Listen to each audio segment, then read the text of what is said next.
Which series here has the best fights? The first one out would be Tensura. Although in a slime anime, the fights are pretty entertaining, in novel format, they're not whatsoever. The author isn't really that creative when it comes to using his abilities. A lot of the fights just turn out to be, oh, the opponent did this, but Rimuru countered by using this, which made it very boring. The second one out would be Omniscient Reader's Viewpoint. The battles itself were pretty alright, but my main contention with ORV's fights is that there wasn't much weight to the battles after the first half of the novel. Because whenever Kim Dokcha just dies, we always know he's going to come back somehow, which made it really repetitive. And I mentioned this in my power system video, but ORV has a lot of plot BS in their fights. I know this is going to piss off a lot of my mutuals, but I think the third one out is ReZero. Maybe it's because Subaru himself is really weak in ReZero, so he doesn't really have any straightforward battles with anyone. And then this might be a personal reason. I find ReZero the most boring when we have a lot of those chapters where we get a ton of POVs of other characters fighting, which is why it took me a year to get through Arc 5 of ReZero, and then again I'm also stuck in the end of Arc 7 for ReZero, for the exact same reason as Arc 5. Again, this is my personal opinion.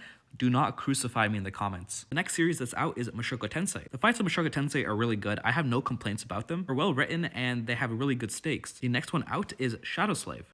Personally, I have Shadow Slave pretty close tied with Mushoku Tensei, and I do believe there's a huge gap between Shadow Slave and the next two in the writing and fluidity of the fights. However, Guilty 3 has improved immensely in writing his fights since the start of the novel. The next series I have out is The Beginning After the End. TBATE truly shines when it comes to fights, because the author just makes them so entertaining. However, I do miss when Arthur had a mana core, because each ability used had some repercussion on Arthur. Personally, I think Quadrimental Arthur was way more creative when it came to fights. Now, they're still pretty good, but it kind of revolves around Godstep and Destruction. Also, with the new Fate upgrade, it's not really even fighting anymore, which is kind of sad to see. Okay, now you all knew this was coming.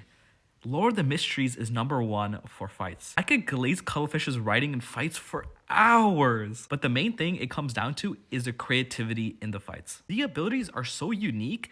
Your mind is basically the limit to what they can do. The potential use case for some of these abilities like grafting is just so broad, and Cuttlefish always chooses the most creative way to use them. Also in Lord of the Mysteries, you have the entire spectrum of fights. From low sequence where it's just, hand to hand, with them using guns and sealed artifacts. You go all the way to the top tiers, where they're blinking through dimensions and changing concepts and natural rules of the world. However, one thing I love about Lord of the Mysteries that a lot of people don't is how complex some of these fights can get. For example, with the Apotheosis Ritual for George III and Klein, we have 20 different organizations who all have their own self-interest just show up, which makes Lord of the Mysteries fights kind of confusing for a lot of people, especially late game.